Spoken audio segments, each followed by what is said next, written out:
இந்த வீடியோவில் நாம் பார்க்க போகிறது organism and it's environment in organism and population. So organism and it's environment. So organism அவங்கள சுற்றி இருக்கிற என்விரான்மெண்ட், அதாவது சுற்றுச்சூழல். இப்போ ஒவ்வொரு ஆர்கானிசமும் அவங்கள வே ஆஃப் லைஃப் ஸ்டைல் டிஃப்ரெண்ட்டாக இருக்கும். அது எதை பேஸ் பண்ணி இருக்குன்னா, அவங்க உயிர் வாழறது எதை பேஸ் பண்ணி இருக்குன்னா சுற்றுச்சூழல். சுற்றுச்சூழல்னா என்விரான்மெண்ட்.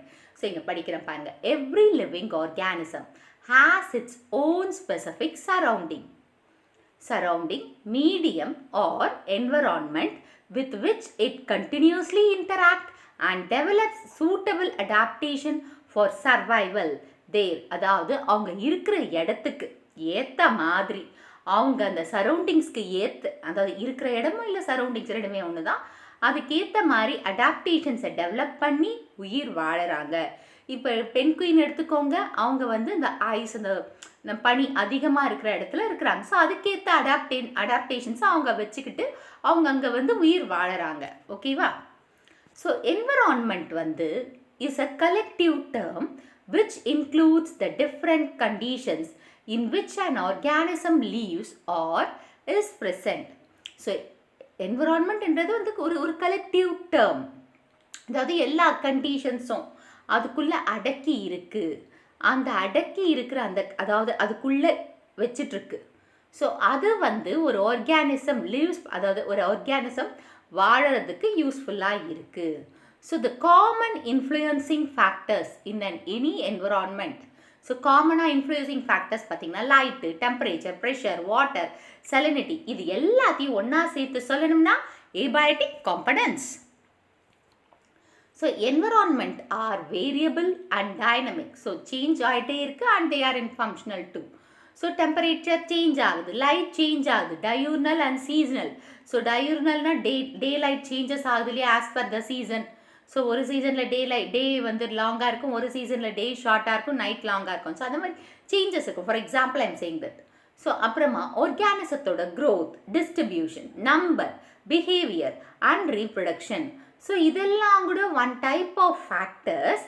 அந்த ஃபேக்டர்ஸை நிர்ணயிக்கிறது என்விரான்மெண்ட் தான். ஸோ அந்த ஃபேக்டர்ஸும் இப்போ என்விரான்மெண்ட்டில் இருக்குது. So major abiotic components are factors. So first temperature. So temperature or degree of hotness and coldness in an essential and variable factor in any environment. So temperature என்ன ஒன்று சில்லுன்னு இருக்கிறது இல்லைன்னா ஹாட்டாக இருக்கிறது. ஸோ அதுதான் என்னன்னு சொல்கிறோம் டெம்பரேச்சர். ஓகேவா? அது ஒன் ஆஃப் த இம்பார்ட்டன்ட் ஃபேக்டராக இதில் இருக்குது, என்விரான்மெண்ட்டில் இருக்குது. So it influence all forms of life by affecting many vital activities of organism like metabolism, behavior, reproduction, இந்த மாதிரி. ஸோ இது எல்லாம், அதாவது லைஃப் ஃபார்ம்ஸில் இதோட இன்ஃப்ளூயன்ஸ் டெம்பரேச்சர் எந்த அளவுக்கு யூஸ்ஃபுல்லாக அதாவது வேலை செய்யுதுன்னு பார்த்தீங்கன்னா, அந்த மெட்டபாலிக் ஆக்டிவிட்டீஸ், வைட்டல் ஃபங்க்ஷன்ஸ் இருக்கு இல்லையா, மெட்டபாலிக் ஆக்டிவிட்டீஸ், மெட்டபாலிசம், அதாவது ஃபங்க்ஷன்ஸு, அப்புறமா ரீப்ரொடக்ஷன், பிஹேவியர், இது எல்லாமே டெம்பரேச்சரோட இன்ஃப்ளூயன்ஸ் இருக்குது. ஸோ டெம்பரேச்சர் ஒரு குறிப்பிட்ட அளவுக்கு இருந்தால் தான் இதெல்லாம் ஒழுங்காக வேலை செய்யும், இல்லைன்னா வேலை செய்யாது. So the minimum and maximum temperature of an environment regulates the survival of a cell. So நானே ஃபஸ்ட்டே சொல்லிட்டேன், குறிப்பிட்ட அளவுக்கு டெம்பரேச்சர் கரெக்டாக இருந்தால் தான் சில ஃபங்க்ஷன்ஸ் ஒழுங்காக நடக்கும். இப்போ ஒரு செல்லில் மேக்ஸிமம் அண்ட் மினிமம் டெம்பரேச்சர், அதாவது என்விரான்மெண்ட் அது கண்காணிச்சிட்ருக்கு, ரெகுலேஷனு கண்காணிச்சிட்ருக்கு. மேக்ஸிமம் அண்ட் மினிமம் டெம்பரேச்சர் இருந்தால் தான் ஒரு செல் நல்லா வேலை செய்ய முடியும். So in many organisms the dynamic that is in many organisms that is determination of sex. So இப்போ பல ஆர்கானிசத்தில் பார்த்திங்கன்னா determination of sex and sex ரேஷியோவை டிட்டர்மைன் பண்ணுறதுக்கு டெம்பரேச்சர் யூஸ்ஃபுல்லாக இருக்குது. டெம்பரேச்சர் வச்சு தான் டிட்டர்மைன் பண்ணுறாங்க. அப்புறமா கொனாட்ஸ், அதாவது மேல் அண்ட் ஃபீமேல் கேமிட் மெச்சூரேஷனுக்கும் டெம்பரேச்சர் வேணும். ஒரு குறிப்பிட்ட டெம்பரேச்சர் இருந்தால் தான் அந்த கேமிட்டோஜெனிசிஸ் நடக்கும். கேமிட்னா ஸ்பெர்ம் ஃபார்மேஷன், ஓவம் ஃபார்மேஷன், அதாவது கேமிட்ஸ் தானே, ஸ்பெர்ம் ஒரு கேமிட், மேல் கேமிட், ஓகேவா, ஓவம் ஃபீமேல் கேமிட். ஸோ அது ஃபார்ம் ஆகிறதுக்கு ஒரு குறிப்பிட்ட டெம்பரேச்சர் இருக்கணும். ப்ளஸ் ரீப்ரொடக்ஷன் நடக்க பார்க்குறதுக்கும் ஒரு குறிப்பிட்ட டெம்பரேச்சர் இருக்கணும். ஸோ இது மேலே சொன்ன எல்லாத்துக்குமே டெம்பரேச்சரோட இன்ஃப்ளூயன்ஸ் இருக்குது. ஸோ இது அது மட்டும் இல்லாமல் என்விரான்மெண்ட்ஸ் பார்த்திங்கன்னா the size colouration of animals இதுலேயும் டெம்பரேச்சரோட இன்ஃப்ளூயன்ஸ் இருக்குது. ஸோ டெம்பரேச்சர் வந்து இப்போ ஈக்குவேட்டர் இடத்துல எடுத்துக்கோங்க, அங்கே டார்க் ஸ்கின் இருக்கிற பர்சன்ஸ் இருக்காங்க. ஏன்னா டெம்பரேச்சரால் அவங்க கலர் வந்து அந்த மெலனின் அதிகமாக சுரந்து கலர் வந்து ரொம்ப டார்க்காக இருக்காங்க, ஸ்கின் கலர். ஓகேவா? ஈவன் சைஸும் வந்து டெம்பரேச்சர் நிர்ணயிக்குது. Okay. So Van Hoff rule proposed that with the increase of every 10 degrees Celsius, the rate of metabolic activity doubles or the reaction rate is halved with the decrease of 10 degrees Celsius. This rule is referred as Van Hoff rule. So இவர் என்ன சொல்லியிருக்காருன்னா, இப்போ வந்து 10 degree temperature increase ஆச்சுன்னா அந்த metabolic activity, அதாவது functions, ஒரு செல்லுக்குள்ளே ஒரு செல்லோ ஏதோ ஒன்று ஒரு ஆர்கானிசம் அப்படின்னு எடுத்துக்கோங்களேன். ஸோ அது டபுள் ஆகுதான். அதே ரியாக்ஷன் ரேட் வந்து 10 டிகிரி செல்சியஸ் டெம்பரேச்சர் குறைஞ்சதுன்னா என்னதாகுது? ஸ்லோவாயிட்டிருக்கு. ஸோ இதை தான் என்னன்னு சொல்கிறாங்க? Van Hoff rule. So the effect of temperature on the rate of reaction is expressed in terms of temperature coefficient or Q10 value. So அதனால் இங்கே ரேட் ஆஃப் ரியாக்ஷன் வந்து எப்படி சொல்கிறோம்? 10 டிகிரி செல்சியஸ் அதிகமாச்சுன்னா மெட்டபாலிக் ஆக்டிவிட்டி டபுள் ஆகுது, 10 degree கம்மியாச்சுன்னா ஸ்லோவாகுது rate of reaction. So அதை நம்ம இங்கே எப்படி எக்ஸ்பிரஸ் பண்ணலாம்னா temperature coefficient or Q10 value அப்படின்னு சொல்லலாம். The Q-base values are estimated taking the ratio between the rate of the reaction at x degree Celsius and the ratio of the reaction at x minus degree Celsius. So இது நம்ம எப்படி estimate பண்ணலாம்? Q10 வேல்யூஸை பார்த்திங்கன்னா, இப்போ rate of ரியாக்ஷனை வந்து X degree செல்சியஸாக எடுத்துக்கிறோம். அந்த ரேட் ஆஃப் ரியாக்ஷன் பார்த்திங்கன்னா எக்ஸ் டிகிரி செல்சியஸ் இல்லையா? ஸோ அதை வந்து எக்ஸ் மைனஸ், ஏன்னா எக்ஸ் மைனஸ் 10 டிகிரி செல்சியஸ், ஏன்னா 10 தான் நம்ம இங்கே யூஸ் பண்ணுறோம். 10 அதிகமாக போடாலும் நல்லா நடக்கும், 10 கம்மியாக வந்துச்சுன்னா நல்லா நடக்காது. அதனால் x minus 10 degrees Celsius. So in living system, the Q10, that is Q10 value is about 2.0. If the Q10 value is 2.0, it means 10 degree Celsius increases and the rate of metabolism doubles. இப்போ ஒரு living cellல Q value, அதாவது Q10 value வந்து 2 இருந்ததுன்னா அப்போ Q10 value வந்து 2ன்னா 10 degree செல்சியஸில் increase ஆகிருக்குன்னு அர்த்தம். அப்போ இன்க்ரீஸ் ஆச்சுன்னா அப்போ மெட்டபாலிசம் ரேட் வந்து டபுள் தானே. ஸோ இந்த metabolism of organism is regulated by the enzymes. So இந்த என்சைம்ஸ்க்கும் ஒரு குறிப்பிட்ட ஆப்டிமம் டெம்பரேச்சர் இருந்தால் தான் கரெக்டாக வேலை நடக்கும். ஸோ கீழே வந்தாலும் வேலை செய்யாது, மேலே போனாலும், அதாவது டெம்பரேச்சர் கீழே வந்தாலும் வேலை செய்யாது, மேலே போனால் என்சைம்ஸ் வந்து டீநேச்சர் ஆகும். ஸோ இந்த என்சைம்ஸை சென்சிட்டிவ் டு டெம்பரேச்சர்னு சொல்லலாம். So birds and mammals attain greater body size in Coulter region then warmer region. இது பெஜ்மேன்ஸ் ரூல். ஸோ பெஜ்மேன்ஸ் ரூலை பொறுத்த வரையும் கோல்டர் ரீஜனில் வந்து பேர்ட்ஸ் அண்ட் மேமல்ஸோட சைஸ் வந்து பாடி சைஸ் வந்து அதிகமாக இருக்கா வார்மர் ரீஜனோட கம்பேர் பண்ணும்போது. ஸோ அந்த ரூல் என்னது? Bergmann rule. So warm-blooded animals living in colder climates tend to have short limbs, ears and other appendages when compared to the members of the same species in warmer climates. Allen's rules. So Allen rule படி என்ன சொல்லியிருக்காங்கன்னா, Coulter கிளைமேட்டில் இருக்கிற warm-blooded animals இருக்கு இல்லையா, அவங்க அங்கே உயிர் வாழறாங்க இல்லையா, அவங்களுக்கு வந்து short limbs, ears and appendages இருக்கும். ஆனால் அதே ஸ்பீஷீஸ் வார்மர் இதில் இருந்ததுன்னா long limbs, ears and appendages இருக்கும். ஸோ இது aliens rule, Allen's rule. Alien இல்லை, Allen's rule. In some aquatic environment and inverse relationship between water temperature and fish meristic characters absorbed lower the temperature more the vertebrates can be seen. So இது Jordan's rule. So இங்கே aquatic என்விரான்மெண்ட்டில் பார்த்தீங்கன்னா வாட்டருக்கு டெம்பரேச்சருக்கும் ஃபிஷ்ஷோட meristematic characters, that is meristic கேரக்டர்ஸோட சம்மந்தம் இருக்குது, ரிலேஷன் இருக்குது. ஸோ அதை அப்சர்வ் பண்ணுறதுனால lower the temperature. So lower the temperature ஆகும்போது மோர் வெர்டிபிரேட்ஸ் ஃபார்ம் ஆகுதான். ஸோ அது வந்து Jordan's rule. So temperature influences the distributions of organisms. So ஆர்கானிசத்தோட டிஸ்ட்ரிபியூஷன், அதாவது எந்த இடத்துல நல்ல டெம்பரேச்சர் இருக்கோ அதுக்கேற்ற மாதிரி ஒரு வெஜிடேஷன் இருக்கும், அதாவது அதுக்கேற்ற மாதிரி ஒரு ஆர்கானிசம்ஸ் அந்த இடத்துல இருக்கும். டெம்பரேச்சர் கம்மியாக இருக்கிறதுல அதுக்கேற்ற மாதிரி. ஸோ டெம்பரேச்சரும் இந்த டிஸ்ட்ரிபியூஷன் ஆஃப் ஆர்கானிசத்தை நிர்ணயிக்கிறது. ஸோ அப்படி பார்த்தா tropics region, that is tropical ரீஜனில் வந்து ஹையர் டைவர்சிட்டி இருக்குது. அண்ட் டென்சிட்டி ஆஃப் பாப்புலேஷனும் வந்து அதிகமாக இருக்கிறது எங்கே? Tropical region. So temperate and polar ரீஜனை கம்பேர் பண்ணும்போது எங்கே ஹை டென்சிட்டியில் பாப்புலேஷனும் டைவர்சிட்டியும் இருக்குது? ட்ராபிக்ஸில். ஸோ பெட்ஜ்மேன் ரூலை நம்ம இங்கே இந்த ஆர்கானிசத்தில் பார்க்கலாம், இந்த பியரில். So the Bergmann rule is an ecosystem, that is eco-geographical principle that states that within broadly distributed taxonomic clad population and species of large size are found in the colder and smaller size are found in the warmer. So இந்த மாதிரி பெருசாக இருக்கு இல்லையா, இந்த மாதிரி பெரிய size எல்லாம் இருக்கு இல்லையா, ஸோ இவங்கெல்லாம் பார்த்தீங்கன்னா எங்கே இருந்திருக்காங்க? அந்த கோல்டர் ரீஜன்ஸில் நல்ல பெருசாக இருந்திருக்காங்க. ஆனால் இங்கே பார்த்தீங்கன்னா டெம்பரேச்சர் இங்கே வார்மர் கிளைமேட்ன்றதுனால அவங்களோட சைஸ் வந்து ஸ்மாலாக இருந்திருக்காங்க. அது வந்து அந்த கிரடேஷன் உங்களுக்கு தெரியுது. ஸோ இந்த லார்ஜ் சைஸில் இருக்கிறவங்க கோல்டர் ஏரியாஸ்லையும், ஸ்மால் சைஸில் இருக்கிறவங்க வார்மர் ரீஜன்ஸ்லையும் இருந்திருக்காங்க. Next, Allen's rule.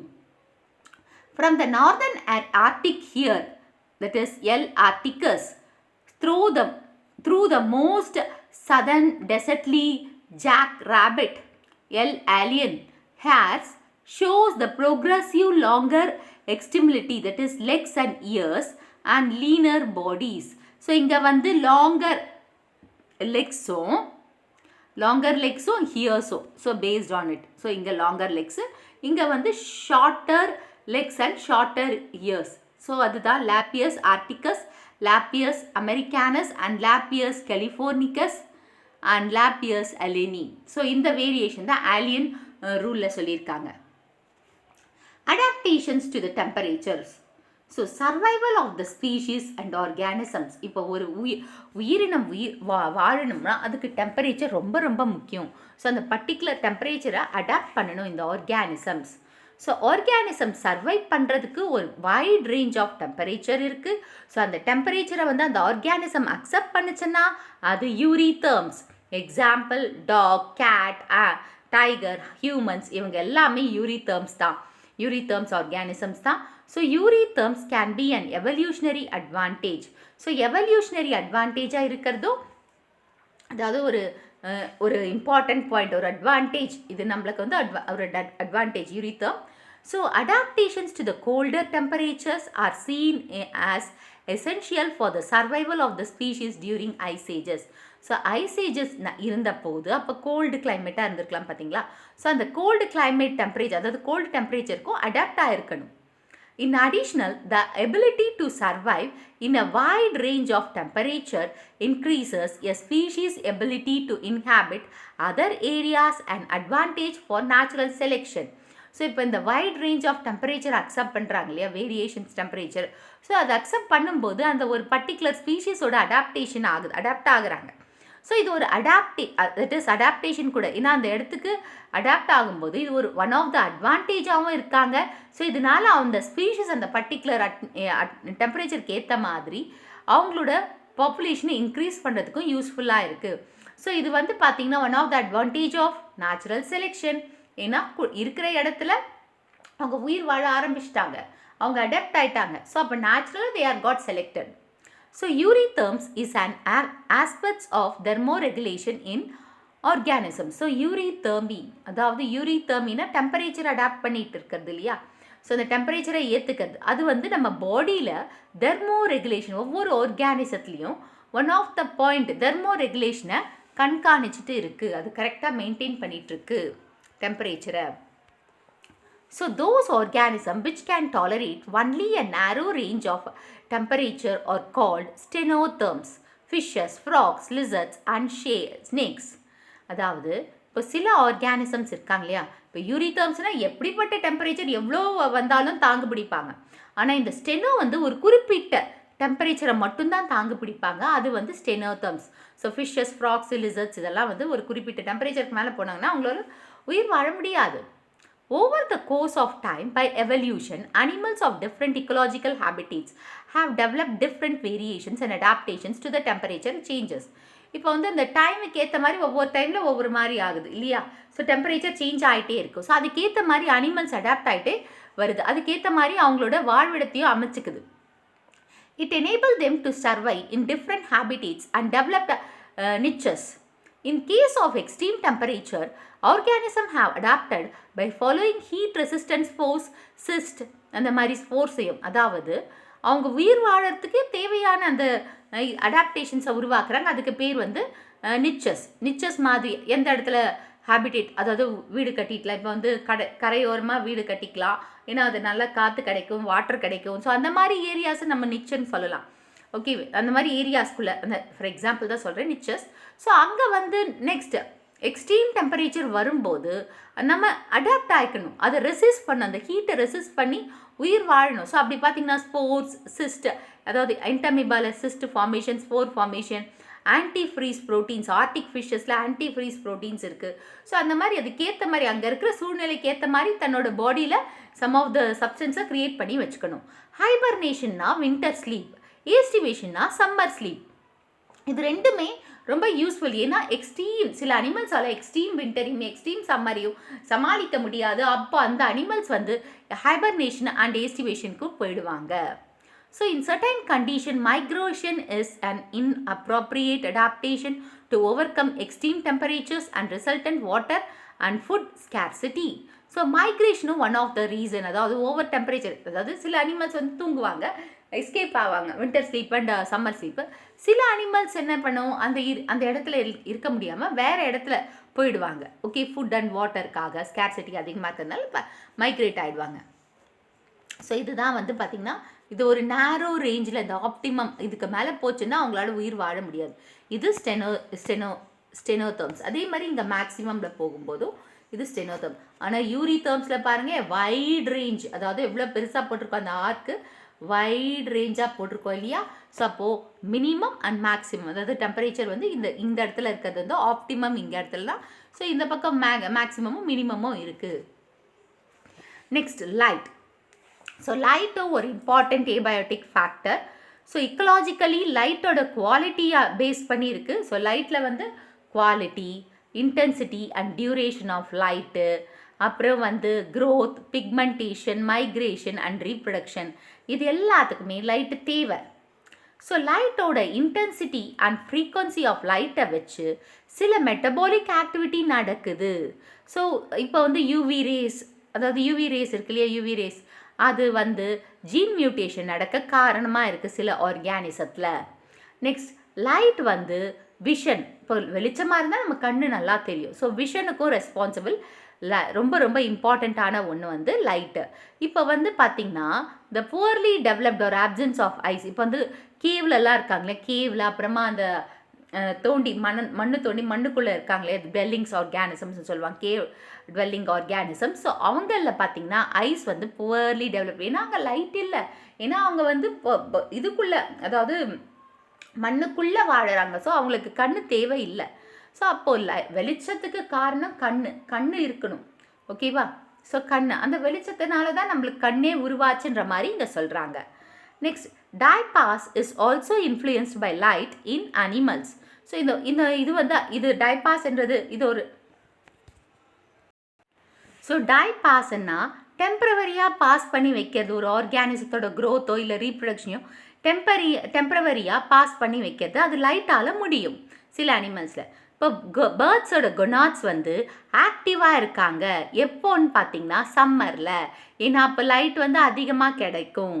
And lower அனிமல்ஸில் லோக்கோமோஷன் அண்ட் மூமெண்ட், அதாவது மூமெண்ட்னா பிளேஸ் டு பிளேஸ், லோக்கோமோஷனாக நடக்கிறது ஒரு இடத்துலேருந்து இன்னொரு இடத்துக்கு, அது வந்து லோயர் அனிமல்ஸில் லைட்டை வச்சு அதாவது நடக்குது. So ஃபோட்டோடாக்சிஸ். Phototaxis, the movement of organism in response to light, either towards the source of light as in modes, அது positive phototaxis, or away from the light. Euglena, Volvax, earthworm, negative phototaxis. So இப்போ இந்த இடத்துல பார்க்கலாம், லைட்டை நோக்கி சில organism போச்சுன்னா அது பாசிட்டிவ் ஃபோட்டோடாக்சிஸ். சில ஆர்கானிசம்ஸ் லைட்டில் இருந்து தள்ளி போச்சுன்னா, லைட்டை விட்டுட்டு தண்ணி போச்சுன்னா, away from the லைட்டிலேருந்து away escape ஆச்சுன்னா அது வந்து நெகட்டிவ் ஃபோட்டோடாக்சிஸ். அதாவது பாசிட்டிவ் ஃபோட்டோடாக்சிஸ்னா லைட்டை நோக்கி போச்சுன்னா அது பாசிட்டிவ் ஃபோட்டோடாக்சிஸ். ஓகே, அது மோட்ஸில் பார்க்கலாம்.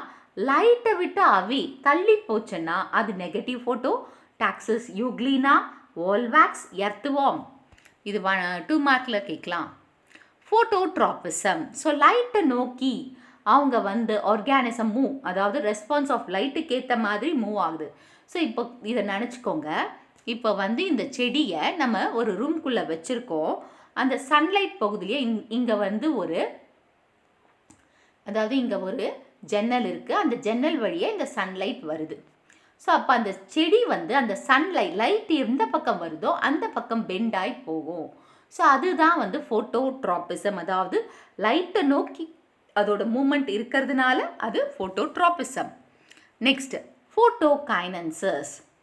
ஸோ ஃபோட்டோகைனன்சஸ்னா a change in the speed of locomotion or the frequency of turning in motile organisms or cells which is made in response to a change in the light intensity is called photokinesis.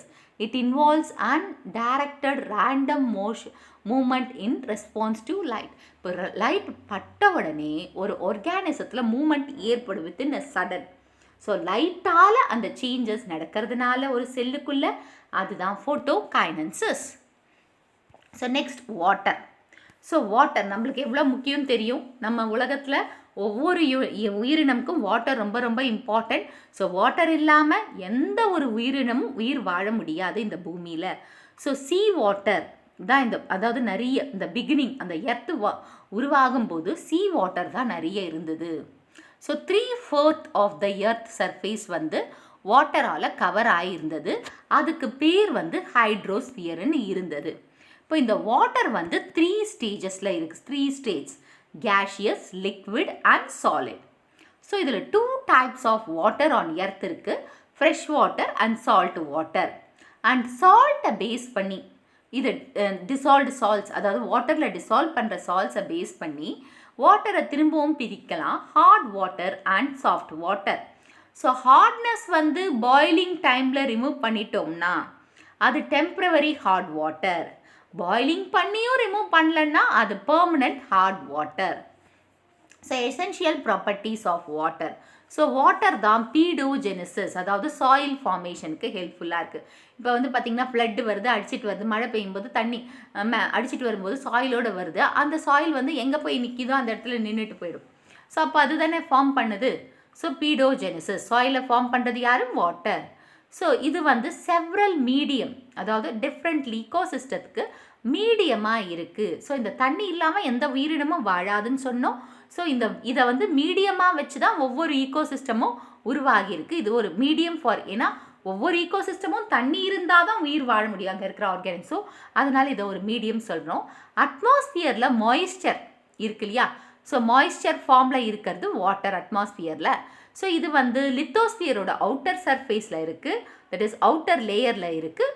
இது எர்த்தில் அன்ஈவனாக distribute ஆகிருக்கு, பூமியில் அன்ஈவனாக distribute ஆகிருக்கு. So water வந்து ஏரை விட ஹெவியராக இருக்குது. அதனால தான் மிதக்குது, அக்வாட்டிக் மீடியமில் மிதக்குது சில ஆர்கானிசம்ஸ். ஓகே, அண்ட் வாட்டரில் வந்து ஹை ஹீட் கெப்பாசிட்டி இருக்குது. Latent heat due to which it withhold large amounts of heat. So வாட்டரில் ஹை ஹீட் இருக்கிறதுனால, ஹீட் கெப்பாசிட்டி இருக்கிறதுனால லேட்டன் ஹீட் இருக்குது. அதனால வந்து லார்ஜ் அமௌண்ட் ஆஃப் ஹீட்டை வந்து அதுக்குள்ளே அடக்கி வச்சிருக்கு. ஓஷன்ஸ், லேக்ஸ் இதெல்லாமே வந்து பார்த்திங்கன்னா ரிலேட்டிவ்லி கான்ஸ்டன்ட் டெம்பரேச்சரை மெயின்டைன் பண்ணிகிட்ருக்காங்க. ஸோ ஓஷன்ஸ்லேயும் லேக்ஸ்லேயும் குறிப்பிட்ட டெம்பரேச்சர் எப்போவுமே கான்ஸ்டண்ட்டாக இருக்கும்.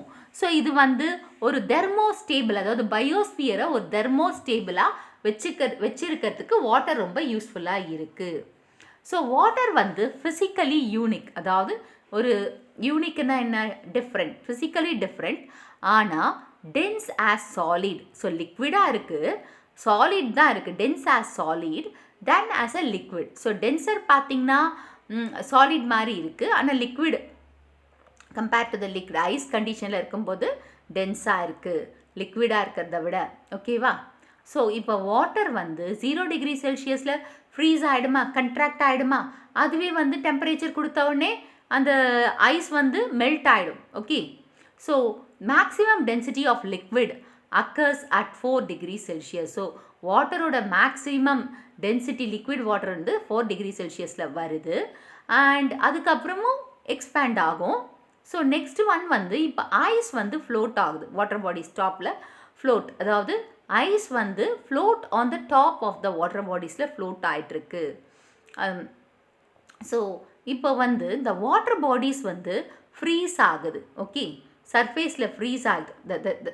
Hence only the surface of water body will freeze, while below the surface the water will be liquid form, sustaining the life. அதாவது மேலே பார்க்கும்போது வாட்டர் பாடிஸ் ஐஸ் கண்டிஷனில் ஃப்ரீஸாக இருக்கும், ஆனால் லோவில் வந்து பார்த்திங்கன்னா, அதாவது பிலோ பார்த்தோம்னா லிக்விட் மாதிரி இருக்கும். ஸோ அதோட லைஃப் ஸ்பேனை சஸ்டெயின் பண்ணிகிட்ருக்கோம் மற்ற லைஃப்ஸ். ஸோ அதனால் வாட்டர் வந்து ஒரு யூனிவர்சல் சால்வெண்ட்டாக இருக்குது, யூனிவர்சல் சால்வெண்ட் தான். ஸோ இதுதான் மெயின் மீடியம், கெமிக்கல் கான்ஸ்டியன்ஸ் எல்லாத்துக்குமே மெயின் மீடியம். அண்ட் இது வந்து ஏபயோட்டிக் காம்பனன்ட்ஸ் டூ லிவிங் காம்பனன்ட்ஸாக மாற்றினதும் ஒரு ஈகோசிஸ்டத்தை உருவாக்கவும் முடியும். ஸோ இதுதான் main component.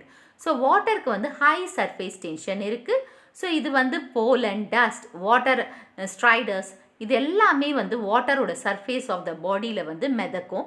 So because water வந்து tensor, that is the particles அந்த பாடி இருக்குது, வாட்டர் பாடிஸ் வந்து டென்சர் தென் த வாட்டராக இருக்குது, டென்சர் அவங்களோட இது அதிகமாக இருக்கிறதுனால மிதக்கிறாங்க. ஸோ இதுதான் தெர்மல் ஜோன்ஸ், இதை நம்ம ஏற்கனவே பார்த்துருக்கோம். ஸோ இங்கே வந்து 4, 3, 2, 1, 0 டிகிரியில் இருக்குது, இங்கே மைனஸில் போயிட்டுருக்கு. ஸோ இந்த வாட்டர், அதாவது வாட்டர் தெர்மல் ஜோன்ஸ் இந்த கோல்டு வாட்டர் பாடிஸில் இந்த கண்டிஷனில் இருக்கும். Next soil. ஸோ சாயில் வந்து ஒரு ஆர்கானிக் மிக்சராக இருக்குது, அதில் மினரல்ஸ், கேஸஸ், லிக்விட்ஸ் எல்லாத்தையுமே ஸ்டோர் பண்ணி ஆர்கானிசத்துக்கு ஒரு லைஃப் சப்போர்ட்டாக இருக்குது. ஸோ இந்த சாயில் ஜோனு நம்ம என்னன்னு சொல்கிறோன்னா பீடோ, இப்போ ஹைட்ரோஸ்பியர் சொன்னோம் இல்லையா வாட்டர் ஜோனை, ஓகே, அந்த மாதிரி இந்த சாயில் ஜோனை நம்ம என்னன்னு சொல்கிறோம், பீடோஸ்பியர். ஸோ இந்த சாயில் வந்து ராக்ஸோட வெதரிங்கில் இருந்து தான் வருது. ஸோ அந்த ராக்ஸ் தான் சாயிலுக்கு வந்து பேரண்ட் பார்ட்டிகல்ஸாக இருக்காங்க, சாயில் ஃபார்மேஷன். ஸோ அது வந்து எம்ப்ரியானிக் சாயில்னு சொல்லலாம். பீடோஜெனிசஸ், அதாவது சாயில் ஃபார்மேஷன் எங்கேருந்து வருது, வெதரிங் ஆஃப் ராக்ஸில் இருந்து தான். ஸோ இதில் 4 மேஜர் ஃபங்க்ஷன் இருக்குது. Medium for plant growth. So first function வந்து பிளான்ட்டோட வளர்ச்சிக்கு ஒரு மீடியமாக ஆக்ட் ஆகுது.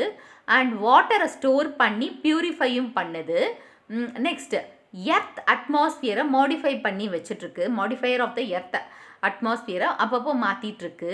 அண்ட் ஹேபிடேட், அதாவது சாயிலில் தானே நிறைய ஆர்கானிசம், நாமளும் சாயிலை நம்பி தானே இருக்கோம், இந்த அக்ரிகல்ச்சர்லேருந்து ஃபுட்டு கிடைக்கிது, நாமளும் சாயில், அதாவது இங்கே தான் இந்த சாயிலில் தான் எல்லா திங்ஸுமே நம்ம பண்ணிகிட்ருக்கோம். ஸோ மெனி ஆஃப் த ஆர்கானிசத்தோட ஹேபிடேட்டும் சாயில் தான், சாயிலாக இருக்குது. ஸோ சாயிலில் வந்து நிறைய ஹாரிசான்டல் லேயர்ஸ் இருக்குது, அது சாயில் ப்ரொஃபைல். இதை நம்ம டீட்டெயிலாக படிச்சிருக்கோம், போன வீடியோலலாம் நீங்கள் பார்க்கலாம். So properties of soil, texture of soil, சாயிலோட டெக்ஸ்சர் எப்படி இருக்குன்னு பார்த்தீங்கன்னா the size of the soil பார்ட்டிகல்ஸை கண்டுபிடிக்கலாம். ஸோ டைப்ஸ் ஆஃப் சாயில்ஸ் என்னென்னா sand, silt, clay. So sand, silt, clay, இந்த மாதிரி டைப்ஸ் ஆஃப் சாயில் இருக்குது. இவங்க வந்து சைஸ் டிஃப்ரென்சஸ் இருக்குது இவங்களுக்குள்ள. இந்த 3 வகையான சாயிலில் வந்து டிஃப்ரெண்ட் சைஸஸில் இருக்காங்க. போராசிட்டி, இப்போ சாயில் பார்ட்டிகல்ஸ்குள்ளே ஒரு ஸ்பேஸ் இருக்கும், அந்த ஸ்பேஸுக்கு பேர் வந்து போர் ஸ்பேஸ், அதுதான் போராசிட்டி. ஸோ இந்த சாயில் வால்யூமில் எவ்வளோ போர் ஸ்பேஸை ஆக்குப்பை பண்ணுதோ அதை தான் நம்ம என்னன்னு சொல்கிறோம், porosity of the soil. Next, permeability of the soil. In a permeability na water movement, அந்த spore space இருக்கு இல்லையா, அதன் வழியாக வாட்டர் மூவ்மெண்ட் நடக்குது, அதுதான் soil permeability. So soil permeability is directly dependent on the pore size. So soil permeabilityனா soil வந்து வாட்டரை உள்ளே அலோ பண்ணுது. ஸோ அது எதை டிபெண்ட் ஆயிருக்குன்னா போர் சைஸை வச்சு டிபெண்ட் ஆயிருக்கு. அண்ட் வாட்டர் ஹோல்டிங் கெப்பாசிட்டியும் சாயிலில் இருக்குது. இது வந்து inversely depend on the soil porosity. So water holding capacity வந்து inversely proportional to inversely depend to the soil porosity. Soil temperature. So heat இருக்குது, சாயில்குள்ளே ஹீட் இருக்குது. அது எப்படி கிடைக்குதுன்னா சோலார் ரேடியேஷன், சன்லைட்டில் இருந்து கிடைக்குது அந்த ஹீட்டு. ஸோ அது வந்து எதுக்கு யூஸ்ஃபுல்லாக இருக்குன்னா இந்த ஆர்கானிக் மேட்டரை டீகம்போஸ் பண்ணுறதுக்கு ரொம்ப யூஸ்ஃபுல்லாக இருக்குது. இன்டீரியர்லேயும் ஹீட் இருக்குது. சாயில் டெம்பரேச்சர் பார்த்திங்கன்னா germination of seeds, growth of roots and biological activity of soil inhabiting microorganisms and macroorganisms. So இந்த சாயில்குள்ளேயும் ஒரு டெம்பரேச்சர் இருக்குது. அந்த டெம்பரேச்சர் இருந்தால் தான் ஜெர்மினேஷன் நடக்கும், ரூட்ஸோட க்ரோத் இருக்கும். பல மைக்ரோ ஆர்கானிசம் சாயிலில் உயிர் வாழ்ந்துட்டுருக்கு இல்லையா, மைக்ரோ அண்ட் மேக்ரோ ஆர்கானிசத்துக்கு ஒரு இம்பார்ட்டண்ட் ஒன் வந்து சாயில் டெம்பரேச்சர். சாயில் வாட்டர் வந்து சால்வெண்ட்டாக இருக்குது ப்ளஸ் டிரான்ஸ்போர்ட்டிங் ஏஜென்ட்டாகவும் இருக்குது. ஸோ இந்த சாயில் வாட்டர் தான் சாயிலோட டெக்ஸ்சரை மெயின்டைன் பண்ணிகிட்ருக்கு அண்ட் சாயில் பார்ட்டிகல்ஸோட கம்பார்ட்மெண்ட்டாகவும் அரேஞ்ச்மெண்ட்டையும் பண்ணுறது இந்த சாயில் வாட்டர் தான். ஸோ இதனால் வந்து இந்த சாயிலில் வந்து பிளான்ட்ஸ் அண்ட் அனிமல்ஸோட ஹேபிடேட்ஸ் வளர்க்குறதுக்கு ஒரு காரணமாக இருக்குது. அவங்க அந்த இடத்துல இருந்து உயிர் வாழறதுக்கு ஒரு ஹெல்ப்ஃபுல்லாக இருக்குது அந்த சாயில். Next wind. ஸோ விண்டும் வந்து ஒரு நேச்சுரல் மூமெண்ட், காற்றடிக்குது. ஸோ அந்த வெலாசிட்டி எந்த பக்கம் போதோ அந்த டைரக்ஷனில் காற்றடிக்கும். இதில் வந்து 2 மெயின் காசஸ் இருக்குது. Differential heating between the equator and the poles and the rotation of the planet. இது வந்து எப்படின்னா 2 மெயின் காசஸ். ஒன்று வந்து ஹீட்டிங், டிஃப்ரென்ஷியல் ஹீட்டிங். ஈக்வேட்டர் ஆண்ட ஒரு வகையான டெம்பரேச்சர் இருக்கும் அண்ட் போல்ஸ் ஆண்ட ஒரு வகையான டெம்பரேச்சர் இருக்கும். ஸோ அது வந்து எப்படி நடக்குதுன்னா அந்த பிளானட் ரொட்டேஷனால தான் நடக்குது. இப்போ நீங்கள் இங்கே பார்க்கலாம், இந்த ரொட்டேஷன் மேலே நடக்குது. ஸோ இப்படி ரொட்டேட் ஆகும்போது இந்த நார்தர்ன் ஹெமிஸ்பியரோட டைரக்ஷன் இந்த ஆப்ஜெக்ட்ஸ் வந்து டிஃப்ளெக்ட் ஆகும், ஏன்னா அந்த டெம்பரேச்சரோட இதனால. அதே மாதிரி இந்த பக்கம் இதுவாகும்போது இந்த சதர்ன் ஹெமிஸ்பியரில் இருக்கிற ஆப்ஜெக்ட்ஸ் வந்து இங்கே ரைட்டு இங்கே லெஃப்ட். ஸோ அந்த ரொட்டேஷன் பேஸஸை வச்சு அந்த டெம்பரேச்சர் வந்து மாறுபடுது அப்படின்னு சொல்கிறாங்க. அது வந்து குளோராலிஸ் எஃபெக்ட். விண்ட் வந்து டிரான்ஸ்போர்ட்டேஷன், அதாவது பார்த்திங்கன்னா pollen grain, seeds transportation plus birds flight, அதாவது பேர்ட்ஸ் பறக்கிறது, போலன் கிரெயின்ஸ் டிஸ்பர்சல், சீட் டிஸ்பர்சலுக்கு ரொம்ப ஹெல்ப்ஃபுல்லாக இருக்குது. அண்ட் விண்ட் எனர்ஜியால், அதாவது விண்ட் எனர்ஜி பார்த்திங்கன்னா ஒரு நல்ல சோர்ஸ். விண்ட் எனர்ஜியிலேருந்து எலக்ட்ரிசிட்டி எடுக்கிறோம்.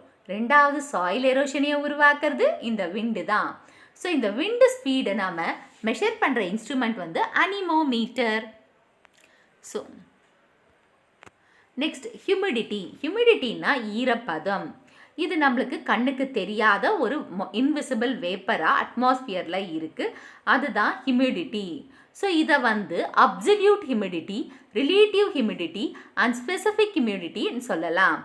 அப்சல்யூட் ஹியூமிடிட்டினா total mass of water vapour present in the given volume of the mass of air. இப்போ வந்து 10 கிராம் ஏரில் எவ்வளோ வாட்டர் வேப்பர் இருக்கோ அதுதான் அப்சல்யூட்டாக சொல்கிறோம் இல்லையா, அதுதான். And it does not take, இங்கே வந்து பார்த்திங்கன்னா டெம்பரேச்சர் நம்ம எடுத்துக்கக்கூடாது. ஏன்னா டெம்பரேச்சர் வந்ததுன்னா அங்கே ஹியூமிடிட்டியே இருக்காது, ஈரப்பதமே தெரியாது இல்லையா. ஸோ அதாவது ஒரு குறிப்பிட்ட அதாவது வாட்டர் வேப்பராக ஒரு குறிப்பிட்ட வால்யூம், அதாவது மாஸ் ஆஃப் த ஏரில் இருக்கோ அதுதான் அப்சல்யூட். அப்போ ரிலேட்டிவ்னா is the amount of water vapour present in air and is expressed as a percentage of amount needed for saturation at the same temperature. இப்போ வந்து சேச்சுரேஷன், நம்ம சேச்சுரேட்டட் சொல்யூஷனை பற்றி சொல்லியிருக்கோம் இல்லையா. இப்போ எவ்வளோ வாட்டர் வேப்பர் வந்து ஏரில் ப்ரெசென்ட் ஆகிருக்கோ அது சேச்சுரேஷனுக்கு எவ்வளோ தேவையோ அந்த குறிப்பிட்ட டெம்பரேச்சரில், அதுதான் வந்து ரிலேட்டிவ் ஹியூமிடிட்டி. ஸோ இந்த ரிலேட்டிவ் ஹியூமிடிட்டி எப்படி எக்ஸ்ப்ரெஸ் பண்ணுறாங்கன்னா ஹை பர்சன்டேஜில் தான் பண்ணுறாங்க. ஸோ ஹை பர்சன்டேஜ்னா ஏர் வாட்டர் மிக்சர். ஸோ ஏரும் வாட்டரும் கலக்கும்போது ஹியூமிடிட்டி அதிகமாக இருக்கும் அந்த given temperature. So air and water கலக்கும்போது குறிப்பிட்ட டெம்பரேச்சர் எப்படி இருக்கணும், ஹையாக இருக்கும். அதாவது டெம்பரேச்சர் ஹையாக இருக்கும்போது ஹியூமிடிட்டி எவ்வளோ இருக்கும், மோர் ஹியூமிடிட்டி இருக்கணும் at a given temperature. So relative humidity எப்படி எக்ஸ்ப்ரெஸ் பண்ணுறாங்க பர்சன்டேஜில். ஸோ ஹை பர்சன்டேஜ்னா என்னன்னா ஏர் அண்ட் வாட்டர் கலக்குறாங்க. கலக்கும்போது அப்போ ஹியூமிடிட்டி அதிகமாக இருக்கும். ஸோ அந்த ஹியூமிடிட்டி எப்போ அதிகமாக இருக்கும்னா நம்ம கொடுத்துருக்குற ஒரே வகையான டெம்பரேச்சரில் தான். ஸோ ஹியூமிடிட்டி பார்த்தீங்கன்னா எப்படி மெஷர் பண்ணுறாங்கன்னா ஹைக்ரோமீட்டரில் மெஷர் பண்ணுறாங்க. ஆல்டிடியூடுனாவே ஹைட். இதை பற்றி நம்ம பாட்னிலையும் ஜுவாலஜிலையும் ரொம்ப சொல்லியிருக்கேன். ஆல்டிடியூட்னா height. So elevation or the gradient that it affects the temperature and precipitation in an ecosystem or biome. இப்போ ஒரு பயோம் ஒரு ஈகோசிஸ்டமில் அந்த ஹைட் அந்த டெம்பரேச்சர் அஃபெக்ட் ஆகுது ஆல்டிடியூட்ஸில், தட் இஸ் ஆல்டிடியூடை வச்சு. ஸோ ஆல்டிடியூட் இன்க்ரீஸஸ்னா temperature and density of oxygen வந்து அங்கே குறையுது. இப்போ வந்து மலை மேலே ஏற ஏற அங்கே இருக்கிற டெம்பரேச்சரும் டென்சிட்டி ஆஃப் ஆக்சிஜன் டிக்ரீஸ் ஆகுது. இப்போ ஹையர் ஆல்டிடியூட்ஸில் பார்த்திங்கன்னா ஸ்னோ அதிகமாக இருக்கும், ரெயினை விட ஸ்னோ அதிகமாக இருக்கும். எதனாலன்னா லோ டெம்பரேச்சர் அங்கே இருக்கிறதுனால. ஸோ அனிமல்ஸ் வந்து அதுக்கேற்ற மாதிரி அந்த ஹையர் ஆல்டிடியூட்ஸில் இருக்கிறாங்க இல்லையா, அதுக்கேற்ற மாதிரி அவங்களோட லைஃப் ஸ்டைலை மாற்றிப்பாங்க, அந்த என்விரான்மெண்டல் சேஞ்சஸ்க்கு ஏற்ற மாதிரி மாற்றிப்பாங்க. அண்ட் அங்கே இருக்கிறவங்களுக்கு வந்து ஷார்ட் டைம் ஸ்பேன் தான் இருக்கும். ஸோ அந்த மாதிரி அதுக்கேற்ற மாதிரி மாற்றுறாங்க இல்லையா, அந்த ப்ராசஸ்க்கு பேர் வந்து அக்லட்டமைசேஷன். இது 2 மார்க்கில் கேட்கலாம். ஸோ அனிமல்ஸ் வந்து அந்த பர்டிகுலர் என்விரான்மெண்ட்டுக்கு ஏற்ற மாதிரி ரெஸ்பான்ஸ் பண்ணி மாற்றிக்கிறாங்க கொஞ்ச நேரத்துக்கு. அதாவது அட்ஜஸ்ட் ஆகி பண்ணி திடீர்னு வந்து ஊட்டிக்கு போகும்போது உனக்கு அந்த ஹையர் எலிவேஷன் ஏறும்போது உனக்கு சம் சேஞ்சஸ் நடக்கும். அது குறிப்பிட்ட டைம், ஃபார் எக்ஸாம்பிள் படப்படப்பு இருக்கலாம், பிபி அதாவது ஹார்ட் பீட் அதிகமாக ரைஸ் ஆகிற மாதிரி, ஒரு மாதிரி மயக்கம் வர மாதிரி, அந்த மாதிரிலாம் இருக்கும். அது வந்து நம்ம ஹையர் கொஞ்சம் நேரத்துக்கு இருக்கும், அதுக்கப்புறம் அட்ஜஸ்ட் ஆகிடுவோம். ஸோ அந்த இதுதான் எக்லோட்டமைசேஷன். ஸோ எக்ஸாம்பிள் பார்த்திங்கன்னா இப்போ வந்து பீப்புள் வந்து பிளெயின்ஸில் இருந்து ஹையர் ஆல்டிடியூட்ஸ்க்கு போகும்போது ஆர்பிசி கவுண்ட் அதிகமாக இருக்கும் ஒரு ஃபியூ டேஸ்க்கு. அண்ட் அந்த இடத்துக்கு அந்த புது இடத்த அட்ஜஸ்ட் பண்ணுற வரையும் அப்படி இருக்கும், அப்புறமா செட் ஆகிடும். So help them cope with lower atmosphere oxygen and higher oxygen demand. ஏன்னா அங்கே ஆக்சிஜன் கம்மியாக இருக்குது அந்த அட்மாஸ்பியரில், அதனால தான் அந்த ப்ராப்ளம் வருது. இந்த வீடியோ உங்களுக்கு பிடிச்சிருக்கும் புரிஞ்சிருக்கும்னு நினைக்கிறேன். இந்த வீடியோ உங்களுக்கு பிடிச்சிருந்தா ஒரு like, share, subscribe to science easy tech channel.